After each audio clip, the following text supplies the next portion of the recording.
Welcome everyone to One-on-One with the Prophet. Today we're going to be discussing ASML. Okay, so let's talk about ASML stock here. We see that it reported earnings and the stock surged to about $750 and now it has given some of that back. Now it is trading at around $732.50. If we take a closer look at a 1 hour chart, we see a better image of this. So basically we saw a massive drop in recent days from a high of around 785 all the way down to 650 as the DeepSeek freakout, so to say, occurred.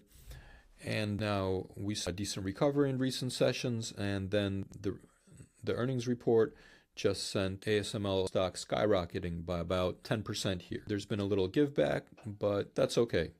So let's look at this article that I wrote this morning actually on the company.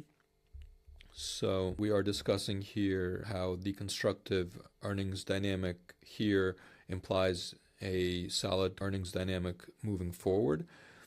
So we witnessed about a 17 to maybe even closer to a 20% correction if we're looking at the futures, if we're looking at, after hours trading and things of that nature.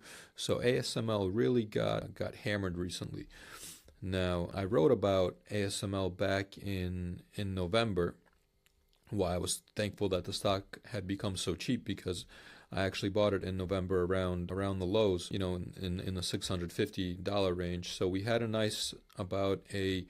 we had a decent 20% rally since around the time when we discussed ASML here in mid to late November. But we had a top out here recently, and just a massive drop in these recent sessions on the DeepSeek news that just basically a Chinese AI company achieved relatively robust results on a smaller budget, that this would somehow, well, the case is that basically some companies will look to do AI in a cheaper way. So this is, I mentioned this in my article this morning. So we had a huge sell-off. NVIDIA lost almost 600 billion in a record for any company to lose in a single day. 600 billion worth of market cap almost in a single trading session. ASML, no exception, also got hit very hard, dropping by about 17% in just a matter of days. So, I mean, the fear out there is that if China's powerful DeepSeek AI was created at a fraction of the cost of its U.S. counterparts, then perhaps some of the massive AI infrastructure spending, it may be unnecessary or redundant. At least that's how the market is looking at the situation now. And in my view, there's pretty much been a massive overreaction. So while decreasing costs is always a priority and it's always a positive factor, this is not a race to lower AI costs or AI spending. To the contrary, this is a race for AI dominance. And I mean, I want to highlight the fact that DeepSeek didn't achieve these results because it needed to basically become more efficient as a company. It achieved these results because there was basically a limit to how much GPU power it could get, because China is technically an adversary to the US geopolitically, so there are restrictions as to what kind of AI technology they can get from US companies, and this this concerns GPUs from NVIDIA, AMD, and other companies. So they were able to achieve these kind of, I guess, stellar results using fewer GPUs than anticipated, and using actually older GPUs now than most Western counterparts are using. So with some clever engineering and some efficiencies, they were able to achieve high results on a lower budget. However, that does not mean that every company is to reach a lower budget. No, every company's and every country's technically priority should be to develop the best performing and basically best AI possible. And for this, these companies still need the most advanced and preferably the greatest quantities of GPUs. I'm a little skeptical of the argument that the DeepSeek dynamic, the DeepSeek phenomenon is really going to result in dramatically lower sales for NVIDIA and ASML and other companies moving forward. And this is kind of what we're seeing in ASML earnings, because we're not seeing any kind of slowdown. We're not witnessing any kind of hint at a slowdown as well. So sifting through these earnings here, we see that Q4 GAAP EPS came in at €6.85, which was a 12-cent beat. The revenues came in at 9.26 billion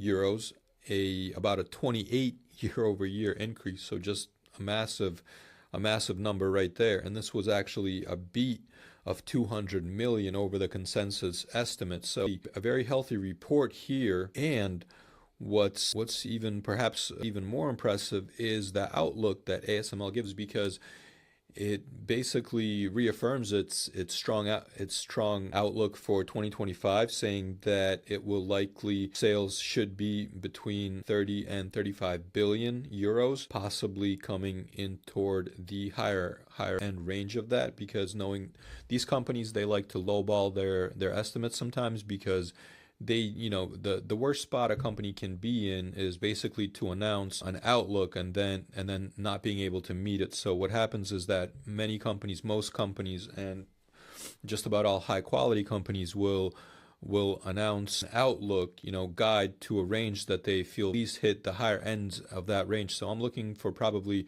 revenues in the 33 to the 35 billion range for 2025, which is a very good metric for ASML, considering that the company is also guiding to 51 to a 53% gross margin, which is basically phenomenal.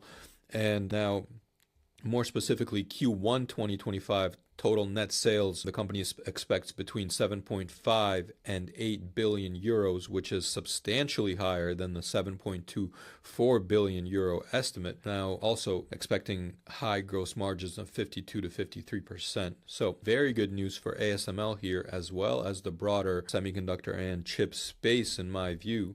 Now, going back to my article from this morning, we can also look at the technical image here, and we see that ASML had a sharp decline from its highs around last summer. We saw basically a 40% drop in this really significant correction phase, where ASML then bottomed right where I put my article out. The bullish article was right around here when ASML had just basically bottomed around $650. So we had really nice returns here, and then we kind of had this sell signal. So I took some profit in the all-weather portfolio around the highs, and then I also increased recently right around the lows here. So provided this excellent earnings news, we are doing pretty well here on ASML stock, and we can probably, it's going to fill this gap here today basically. And based on these earnings and the future outlook, this just appears to be a massive overreaction, and we can probably see, provided that we continue seeing constructive news from the Fed and inflation, and basically, if the macroeconomic elements align here in the coming days, and the earnings continue to come in better than expected, we can probably get a nice rebound and potentially even move above this resistance level here in ASML in the near term. So that's kind of what I'm looking the trajectory in the stock to be like in the near term. So I talk a little bit about buying when there's blood in the street here, and this goes to, despite the sharp sell-off in NVIDIA and other stocks recently on the DeepSeek event, JP Morgan and others reiterated their overweight ratings on top accelerators like NVIDIA and Broadcom and Marvell and other companies. So anyways, despite seeing this kind of DeepSeek impact on the short-term technicals, this probably is not such a disruptive event in terms of hurting big American tech revenues and earnings going forward, in my view. Now, we can also look at Wedbush here. Wedbush calling DeepSeek freakout a golden buying opportunity for tech stocks. And I agree. I have to agree with this, because seeing, just huge drops, 17% drops in NVIDIA and 16% drop in Broadcom, and AMD continuing to skid lower, basically on something that could be positive in the long term for the AI market, because this will probably create greater adoption in the general AI sense, and this will probably lead to more and more basically AI in investments, in my view. So there's really nothing that negative in this DeepSeek event.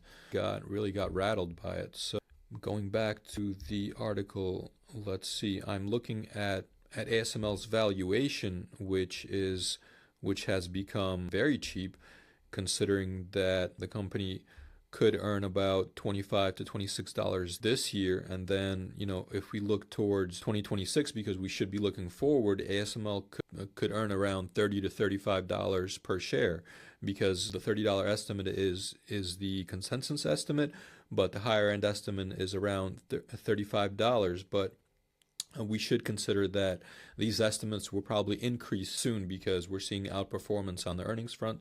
So analysts will probably have to bump these estimates up a little bit. So this is a really realistic estimate in my view, 30 to 35, probably closer to $33, maybe even a little bit higher. So I put in about a 32.5, like a mid-range estimate for 2026, which would really put ASML's valuation, it puts it at just 22 times forward earnings, which is pretty cheap considering that ASML is such a powerful monopolistic style company in the chip space.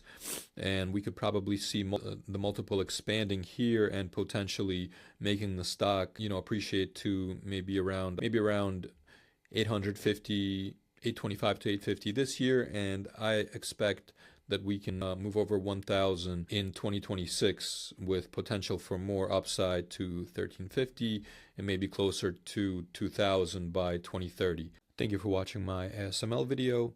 Hit subscribe and follow for more videos, and you can follow me on Seeking Alpha for more articles like the one that we discussed today.